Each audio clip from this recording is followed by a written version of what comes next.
See him in there. All right, what's up, everybody? It's King Lee from the HeelFace podcast.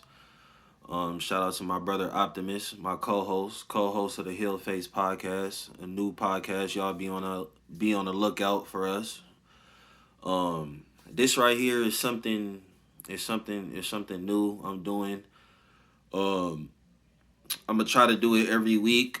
Every week I'm gonna just do. I think I'm gonna call it the Monday night rundown, and then I'm gonna do a Friday night rundown. Just basically doing like a brief recap of Monday Night Raw episodes of Monday Night Raw and episodes of Friday Night SmackDown. So um, every night or every morning, I'll be doing a recap and just giving my opinions, what I'm thinking, whatever thoughts, and hopefully everybody like, comment, and subscribe. So everybody in the WWE community can comment. We can go back and forth, conversate about it. You know how it goes. But yeah, I'm gonna be doing this every week. Y'all be on the lookout for that. King Lee, Hill Face Podcast. All right, let's get into it. So I know I'm like a day late on it, a day or two late on it, whatever. Um, let's just get into it. To recap. So Monday night we started off with John Cena coming out. We started off with John Cena coming out. Basically, his whole new little entrance he got going on. I like it. It's basically like, it's basically like a big fuck you to everybody. He cut out all the colorful, all the red, blue, all the rainbow, all the colors. He cut out all the character in his entrance. You still got the music though. You got to keep the legendary music. That do do do do. Can't get rid of that. But I like his new entrance. The whole blackout theme. Is he basically like fuck all that, man. He got the how he basically carry his towel and the brand behind him. You know what I mean? It's just I like it. I like his whole new character. Like his the way obviously he's a heel, but the way he's playing being a heel right now, I dig it. I dig it. I like his character. He's super arrogant, super nonchalant. Basically, like, I don't need y'all. I got here without y'all type of, I never needed y'all type of character. Like, I like it, man. When I you can even tell, like, him in the ring with Cody, like, just every move he talking trash. Every move he does, he putting on this persona like he's impressed with himself. You know what I mean? Like his whole little thing. Like I like he just super arrogant, super just I don't need nobody. I got here without y'all. He playing it well right now. When I pictured him being a heel, because I was one of those people that wanted him to, turn heel. You know what I mean? I wasn't bashing him for it like everybody else. I've always been a John fan. I never went against John, never talked shit about John. But yeah, I wanted him to turn heel, but I kinda accepted the fact that he was just always gonna be and most likely retire a babyface. You know what I mean? A brand guy. You know what I mean? The suit and tie guy, the company man. You know what I mean? It was nothing wrong with him. It was working for him. You know what I mean? For 20 years, it worked for him. You know what I mean? And he ended up with loyal fans like me. He's my favorite wrestler all time. So that's never gonna change. It's definitely not gonna change now because he got 17. But he was my favorite all time already. Even before 17, before 16, he was my favorite. So yeah, man. A lot of people may not like how he got it done. I don't care. I was a fan of it. As soon as he turned heel, I was down with everything he was doing. Any and everything he was doing, I was down with it. I don't care. That's my boy. But yeah, man. I think he's and I think people agree with me on this. I think him having a few, not a few, but him doing this acting thing and being an actor and him being like already playing like a bad guy as an actor in a few roles. Um, whether that was Fast and Furious series or whether that was he was in Suicide Squad. He was kind of like a heel character in Suicide Squad and as the Peacemaker. So I think those acting roles with him kind of already being like a heel or like a bad guy or evil guy, I feel like that's helped him become this heel that he is now. You know what I mean? Because obviously we got John Cena until December. He's retiring, and everybody knows John Cena is gonna retire in December. So we basically got John as a heel for at least most of the year, if not the rest of the year. So it's like I feel like it was dope. Because I told Optimus even before even before he announced his retirement, I was telling Optimus like, man, I just want to see John have one more run as like a heel. You know what I mean? Because if if you've been a WWE fan, you know, as long as I have, then you would know John has already been a heel before. Like John Cena was a heel around like 2002, 2003, maybe like 2002 to '05. From like '02 to '05, he was pretty much like a heel for the most of that time period from like '02 to '05, '06ish. Not really '06ish, but '05. 2002 to 2002 to 2005, John Cena was pretty much a heel around those times. So it's not like he's never been a heel before, but he's never been a heel as John Cena, as Big Match John, as the GOAT, as you know what I mean. This dude that's won all these WWE championships and won all these big matches and had all these legendary rivalries. Like he's never been a heel as that John Cena yet. So seeing him as John Cena now and seeing him be a heel now is legendary. It's incredible. Um, I thought his segment was dope. I thought he was spitting as usual. John Cena is top 5 on the mic in WWE history. That's a fact. Go argue with somebody else. John Cena is top 5 on the mic. He was cooking, and I'm gonna be honest. I did not expect Randy Orton to come out. I definitely didn't expect Randy to come out. I knew somebody had came out because you can hear the crowd kind of cheering and shit like that. Like maybe like 5 seconds before you actually seen Randy on the screen. But when Randy popped up like a fucking villain on a horror movie or some shit, when he popped up and just in the camera frame behind John's shoulder, and I thought it was legendary when John said, if you pay attention, John turned around, he's, oh shit, right before Randy hit the RKO on him. It's crazy. That was hella funny. But see, that's what I mean. I think that acting, it helped him do even shit like that, even with like ad libs. You know what I mean? Because John turned around and was like, oh shit, in perfect timing and got RKO'd. So, obviously that means, let's be honest, I don't mean to jump 4 weeks ahead, but let's just be honest. Obviously that means we gonna get Randy Orton versus John at Backlash in St. Louis. Randy Orton's hometown, St. Louis, may I add. So, obviously they are about to renew John Cena and Randy Orton's rivalry, which is legendary. I don't think not one WWE fan is gonna complain about Randy Orton and John Cena renewing their rivalry, even if it's only for one match. So I'm excited for Randy Orton versus John Cena, rekindling that rivalry, resparking that flame. So yeah, I'm excited for that. Yeah. Moving on, we got Liv and Raquel versus Becky Lynch, and I was a little surprised that they had Becky Lynch and Lyra Valkyria defending the tag titles versus Liv and Raquel so soon. But I was watching the match and it was a solid match.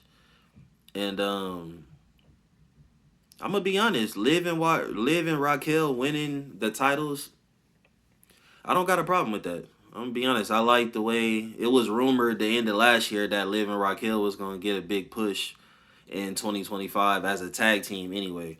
So that don't really surprise me that they won the tag titles back. It surprised me a little bit that they defended them so soon, but with what the plans were ended up being, obviously that made sense.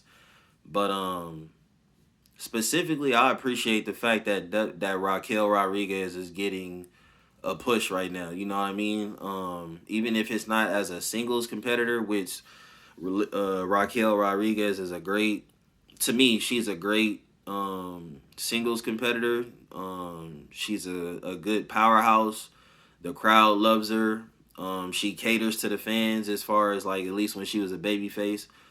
Um, she has a nice, decent move set. You know what I mean? She's not necessarily your typical boring powerhouse. You know what I mean? Raquel has some nice moves. And she's agile for her size. You know what I mean? So I like Raquel Rodriguez, and I was excited for her when she came back and joined Judgment Day.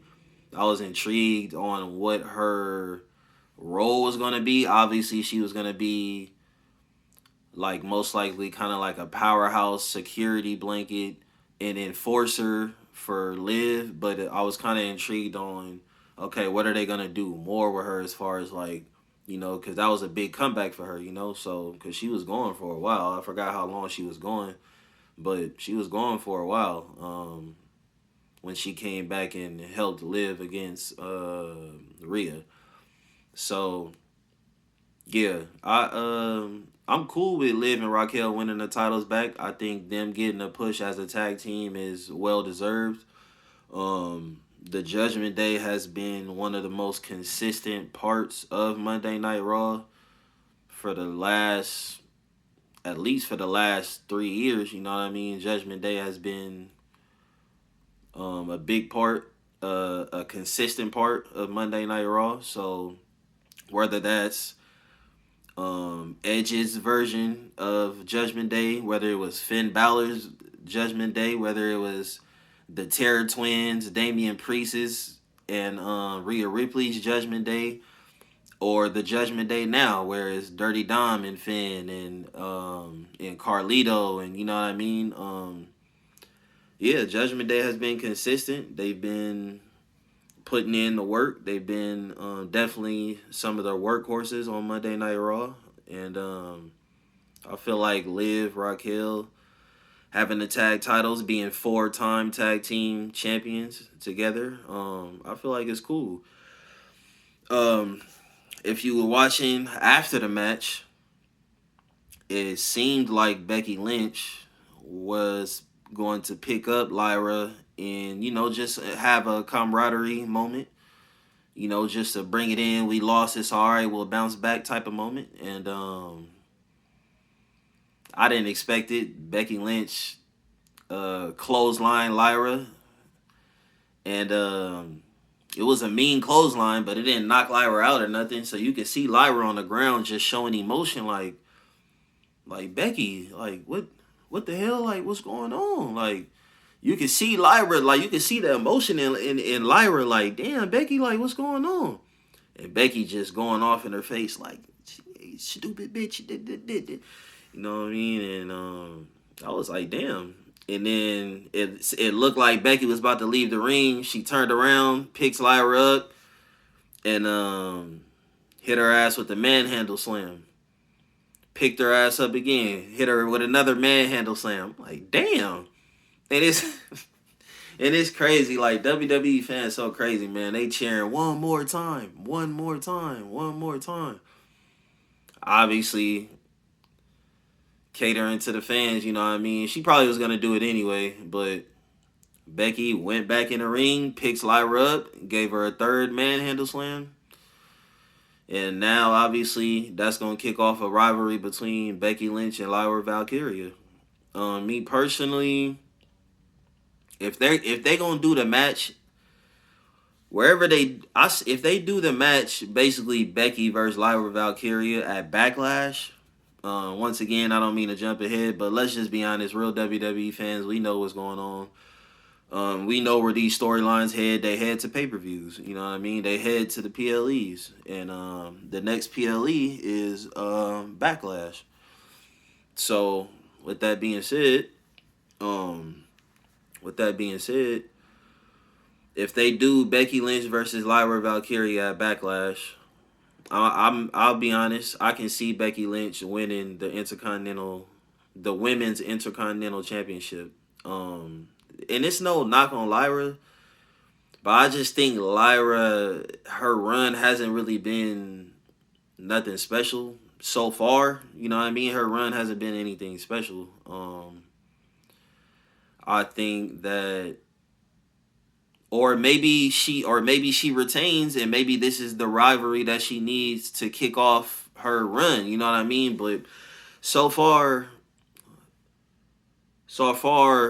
Lyra's run as Intercontinental Championship hasn't really been nothing special, and I think Becky Lynch is already obviously an established WWE superstar. Becky is already a legend. If Becky was to retire tomorrow, she's a WWE legend. So I think them having the women's Intercontinental Championship second run be Becky Lynch makes all the sense in the world. Because Becky Lynch can actually, you know, she can have a good run. Not to say Lyra can't, but she hasn't so far, and she's been champ for a few months, and it hasn't really made an impact.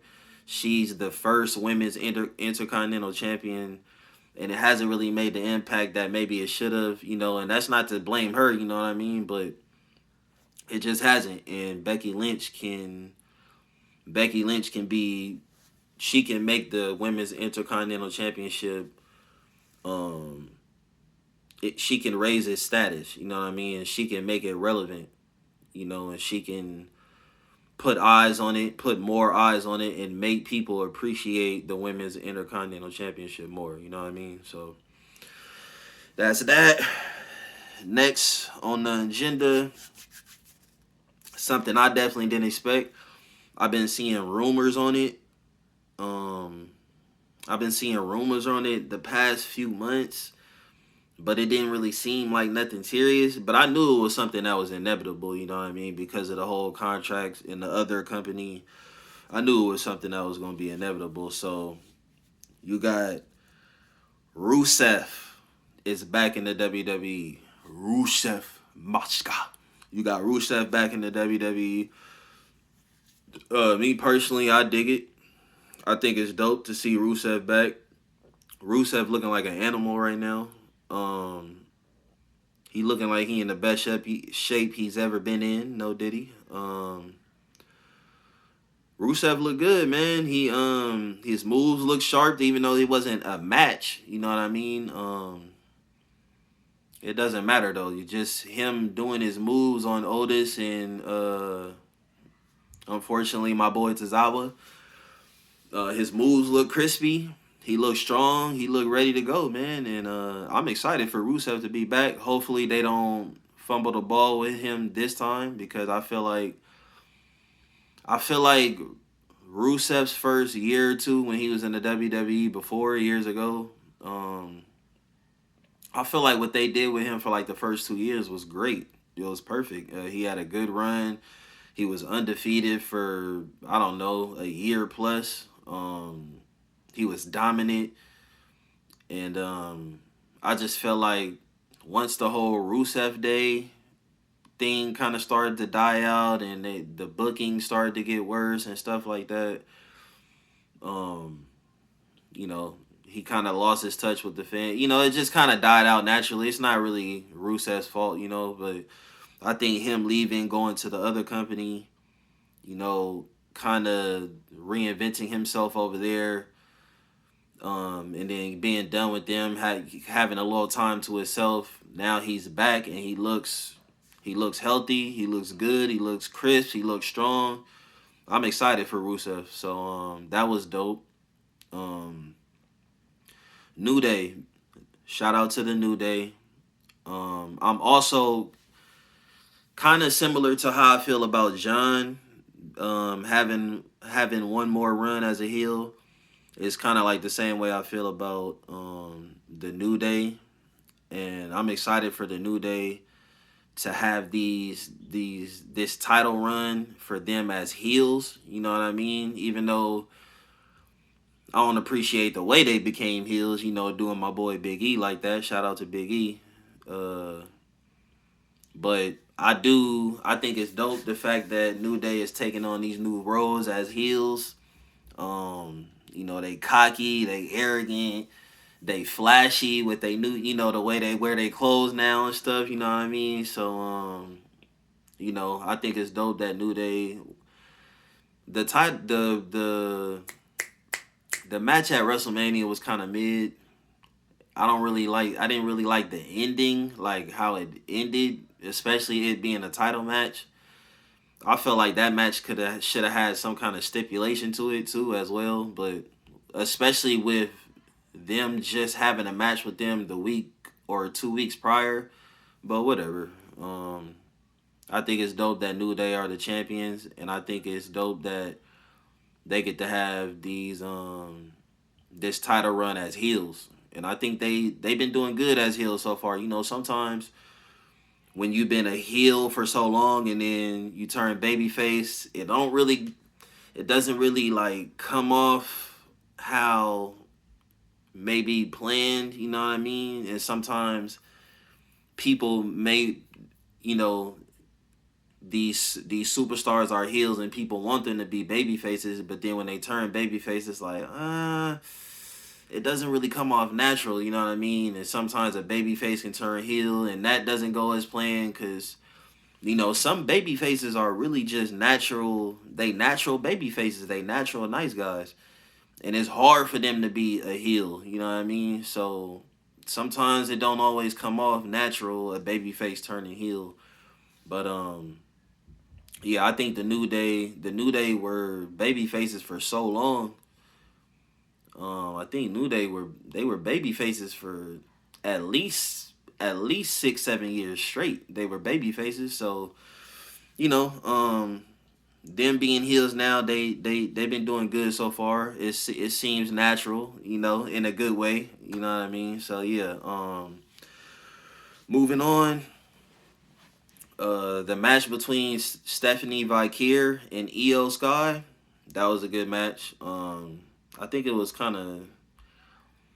I hate when good matches get interrupted by other WWE superstars. I mean, I get it all for the storyline, but man, like that was such a good match. And also, I get that they gotta, you know, Stephanie Vikier and Io are basically at the top of the top in both of their respective divisions. They both in the women's division, but Stephanie Vikier is the women's NXT champion.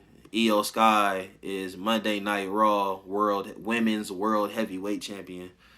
And obviously, I just think with them both being the top champion in their division, they were just trying to protect them and not have one of them get pinned. You know what I mean? Obviously, because they didn't even announce a winner for the match. You know what I mean? They just kind of rung the bell and just kind of scrapped the match. But the match itself was a good match. Honestly, for me, that was probably like the second or third match I watched from Stephanie Vikier. I'm just now starting to watch NXT like full time. You know what I mean? I'm more of a Monday Night Raw, Friday Night SmackDown kind of original WWE kind of guy. I'm a 90s baby. So I'm just now starting to get into, you know, obviously I know a lot about NXT. I know a lot of the NXT superstars, but I'm just now starting to get into watching NXT full time, a few weeks ago. So, you know, over time, over me and Optimus getting better at this podcast, getting better at pushing our content.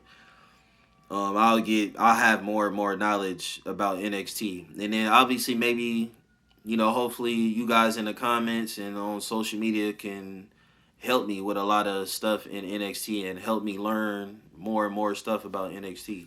So yeah, Stephanie Vicaire and Io Sky, that was a good match, but obviously it got interrupted by Roxanne Perez and Julie. But yeah, moving on. The Jay Uso tribute, that was a good tribute. I'm not gonna lie, I got a little emotional. I didn't drop a tear or nothing, but I got a little emotional watching that. That was a good tribute.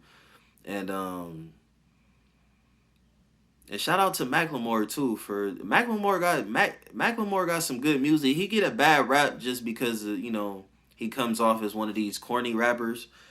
But he got some good music, man. He got like some good tribute music. Like he got good tribute music. He has good motivational music. He has good like amusement park music. Shout out to Macklemore. That I say shout out to him because he was the soundtrack of the tribute to Jay Uso winning the World Heavyweight Championship. They basically just showed highlights of Jay Uso's life from when he was a kid to middle school to high school to first starting wrestling with his twin brother Jimmy. Them having just showing the progress of their success as a tag team. Um, who I think is the greatest tag team of all time, the Usos, but that's me personally. But yeah, they just showed the progress of how basically, in my opinion, they became the greatest tag team, the Usos, showing their journey, and then they showed his journey from basically breaking off the Bloodline, coming to Monday Night Raw because the Bloodline was on SmackDown. All the Bloodline members were on SmackDown. And then Jay, when Jay wanted to break off from the Bloodline, he came to Monday Night Raw, if everybody remembers. And he basically started his solo career. And eventually, he won the Intercontinental Championship from Braun Breaker. That was his first singles title. And it was short lived because Braun Breaker won it back. It was short lived, but I think WWE kind of wanted to test how would Jay be as a champion in general, as a singles champion. And the fact that WWE fans and people around the world were accepting of him being a singles champ, and people were actually embracing Jay Uso as a WWE superstar, as a solo WWE superstar, and actually embracing the idea of him having a real singles run. Um, I think it opened the eyes of WWE creators and writers even more. And it was like that may have been the time that made them think like, maybe Jay should win the Royal Rumble. You know what I mean? Like that because Royal Rumble, you got to think like these plans happen months and months before it actually happens. You know what I mean? So I think people embracing Jay and him having moments like winning the Intercontinental Championship definitely gave him his boost towards being a World Heavyweight Champion or Royal Rumble winner and being main event Jay for real. So yeah, I think the Jay Uso tribute was dope. I think the celebration was dope. Sammy coming out. Because remember, we haven't seen Sammy since Royal Rumble, I think, when he had that match versus Kevin Owens. So I think Sammy coming back and celebrating with him, his brother celebrating with him, I think it was dope. Um, it's crazy. I was kind of, which brings me to Gunther, which is who Jey Uso beat at WrestleMania for the World Heavyweight Championship. Jey Uso beat Gunther, and after the celebration, it made me think like, okay, obviously Gunther is gonna come out and he gonna be mad about losing the. You know what I'm saying? He's a heel is gonna be a heel. You know what I mean? So he gonna come out healing. So when the Jey Uso celebration was over, I was kind of thinking like, okay, when is Gunther gonna come out? When is this? When is he gonna? You know what I mean? When is he gonna come out and start talking shit and complaining about losing the world heavyweight title and da da da da? And coming from commercial or coming from the break, you can see Gunther at the announce table. So I'm like, what the hell going on? So basically, Gunther ended up attempting to attack Michael Cole and Pat McAfee. Basically, if for anybody who don't know the reason on why Gunther attacked Pat McAfee and Michael Cole, it's basically because Pat McAfee and Michael Cole support Jey Uso, and they support him out loud. They support him heavily. And you can see they're on camera supporting him, giving him high fives and yeeting and I said yeeting. Uh, excuse me. But yeah, for anybody who doesn't know the reason why Gunther attacked Pat McAfee and Michael Cole, it's just because of how much they support Jay. Jay comes out, he high-fiving Pat McAfee, high-fiving Michael Cole. They both yeeting with the crowd. They support Jay out loud and heavily, and they're proud of Jay. And they show that. They wear that on their sleeve. And obviously, Gunther sees that. So him losing the title and coming out and seeing Pat and Michael supporting Jay out loud again, especially after him losing the title, bullies is gonna bully, and they got to take it out on somebody. So he came out there and took it out on people who support Jay, and that just happened to be Pat McAfee and Michael Cole. Now, he tried to choke out Michael Cole. Pat McAfee punched Gunther in the head. Gunther let Michael Cole go. Turned his back on Gunther. Gunther grabbed Pat McAfee and choked him out. And he had him in a good chokeout for about 3 solid minutes. So, shout out to Pat McAfee. Obviously, I don't know if he's going to be back next week, but, obviously that was an angle that they was working. But, that was crazy. I didn't expect that. I don't, obviously, they had to have Gunther have some kind of reaction to losing the title. But I'm actually glad that they didn't have Gunther come out and interrupt Jey Uso's celebration, because I feel like a WWE superstar like Jey Uso and his connection that he has with the crowd and the WWE universe and the fans and just the people, the WWE people, Jey deserved to have his celebration be a celebration and not a WWE segment. You know what I mean? So I'm glad that Jey was able to have his celebration. Unfortunately, but it's unfortunate for Pat and Michael, who got attacked by Gunther. But it's all good. Shout out to Pat. Shout out to Mike. Shout out to Michael Cole for being the MVP, one of the MVPs of WWE for the past 30 years.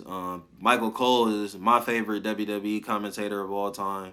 Michael Cole is one of my favorite people in the WWE of all time. I think Michael Cole is one of the MVPs and, to me, top 5 most important WWE people in history. So shout out to Michael Cole for coming back out and finishing the show. Shout out to Pat McAfee, you know what I mean? Shout out to the whole WWE commentating team. Y'all do a great job. Y'all tell the stories well. Y'all call the play-by-plays well. Shout out to, the WWE announcing team, man, Salute to y'all. Moving on. Dirty Dom retaining against Penta. That's crazy. Dirty Dom winning the championship. I'm gonna save that for the next episode with me and Optimus, so I'm not gonna say too much about that. But I am one of the people that appreciate Dom being a champion. I'll just say that. That's crazy. I didn't expect that either, but I appreciate it, and I think it's dope. Him retaining against Penta, I knew Dom was gonna retain. I was just kind of intrigued on how they were gonna do it. Obviously, with Finn and Carlito being out there, I mean, that's an easy bet to say that they were going to interfere and help him retain against Penta. But surprisingly, JD McDonough made a return. Now, I don't know if he's making a return to in-ring action, but JD's been off TV since for those who don't know, JD McDonough, he got hurt um in a world tag team title match. I want to say against the War Raiders. He got hurt and he did a flip off of the ropes onto the outside floor, and when he landed on his feet, but his back and his neck hit the announce table, like did a whiplash against the announce table, and he punctured one of his lungs. He broke 7, 8 ribs and punctured one of his lungs. So JD McDonough has been out for months, but this is the first time we seen him on TV for a few months. So JD McDonough returned, interfered in a match, pushed Penta off the ropes, and basically Dom hit the 619 on Penta and pinned him. He retained the Intercontinental Championship. Dom successfully retained his Intercontinental Championship barely 24 hours after winning it. You know what I mean? So shout out to Dirty Dom for getting his first Intercontinental retentionship.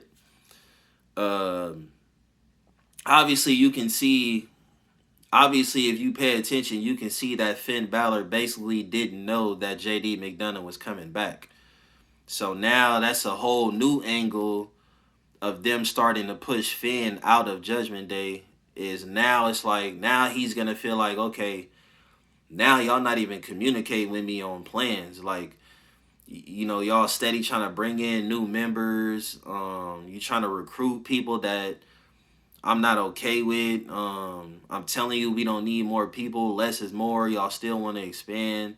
And now, JD, I haven't talked to you in weeks. I ain't been in communication with you in some time. And now you and Dom are communicating behind my back, and you coming back. I didn't know you were coming back. And so now y'all leaving me out of big plans. And you can slowly see that Judgment Day is pushing Finn Balor out of the Judgment Day. Now, whether the final nail is going to be Finn actually turning on Judgment Day or Judgment Day turning on Finn, I think Judgment Day is going to turn on Finn, and that'll basically turn Finn into a babyface, which I can kind of see that being the angle.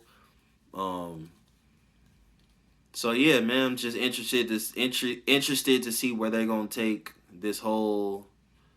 What is gonna be the final? Because we know Finn in the Judgment Day is gonna break up, but I'm just interested to see what's gonna be the final nail in the coffin.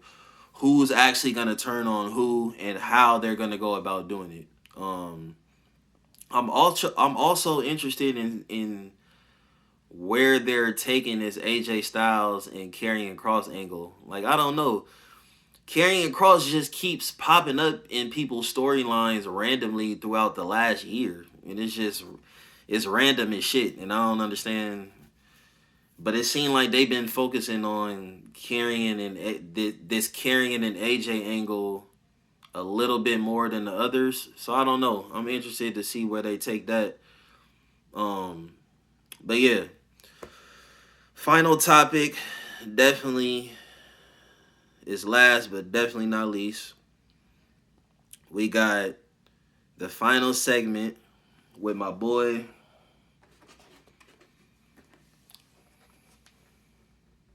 You see it.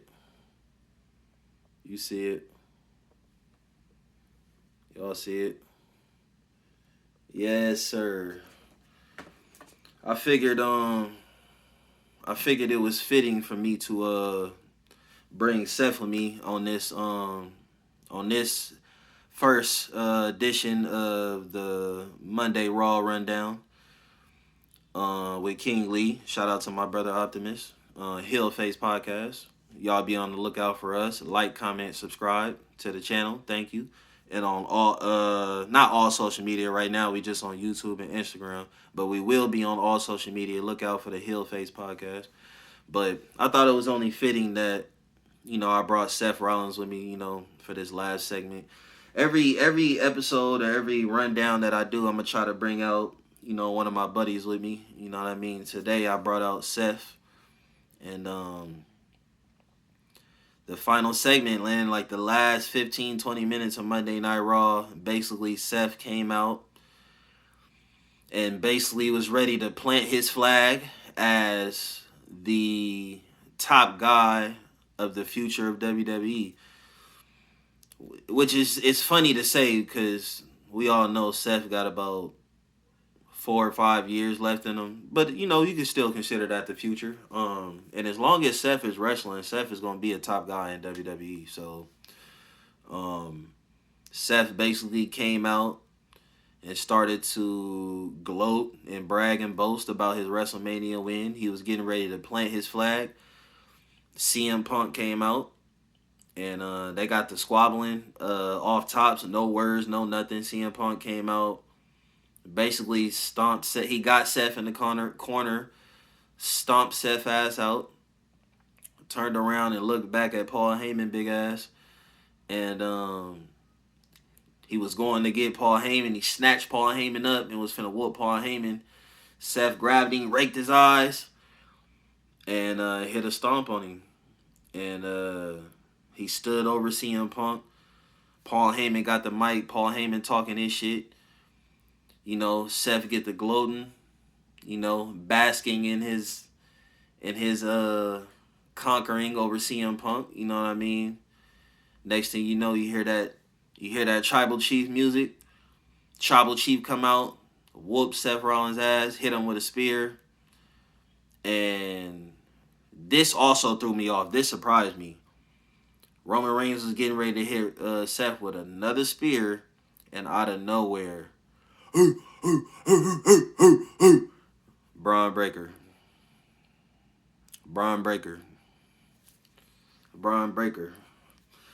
I didn't expect that.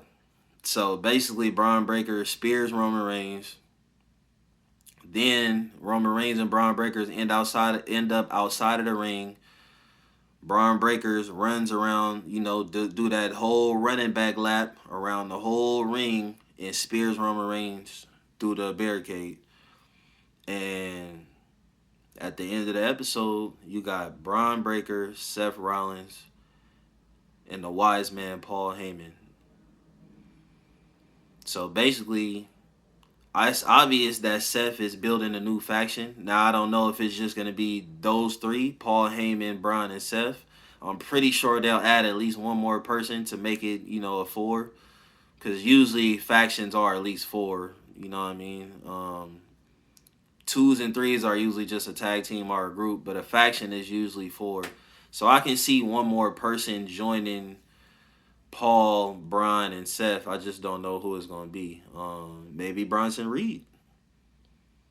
I don't know. I just came up with that right now. But it's obvious that Seth is the top guy in WWE right now, especially with him winning possibly the biggest triple threat in WrestleMania history. Braun Breaker comes out. He spears Roman Reigns, spears CM Punk, and basically solidifies himself or aligns himself with Paul Heyman and Seth Rollins as what it looks like a start of a new faction. So right now you got Seth, Paul Heyman, and Braun Breaker as a faction standing over CM Punk and standing over CM Punk and Roman Reigns. And I'm interested to see where this is gonna go, man. I love Seth, I love Roman, and I love Braun, and I love CM Punk. I love all three guys. I love CM Punk, Seth, and Roman. I really wouldn't have been bad at whoever won the triple threat. Me and Optimus thought it was gonna be Roman. We both picked Roman, but and we both said Roman was definitely going to be the one not to get pinned, and it's crazy Seth Rollins pinned Roman Reigns again. But, yeah, man, I'm interested to see where this whole faction is going to go. I'm interested to see who's the 4th, possibly 5th member that's going to be added to this group with Seth Rollins, Braun Breaker, and Paul Heyman. And to me, man, it was a great WrestleMania. It was a great WrestleMania. It was a great Raw after WrestleMania. Yeah, man. So Appreciate if you made it to the end, man. I appreciate everybody who watched. I'm King Lee, co-host of the HeelFace podcast. Shout out to my brother Optimus. This is something new I'm gonna be doing every week. After every Monday Night Raw, after every Friday Night SmackDown, I'm gonna just do a little rundown. You know, Monday Night Raw rundown, Friday Night SmackDown rundown. Um, Brought to you by yours truly, King Lee. Appreciate everybody watching. I appreciate everybody supporting the channel, supporting our brand. HeelFace Podcast, King Lee. Thank you.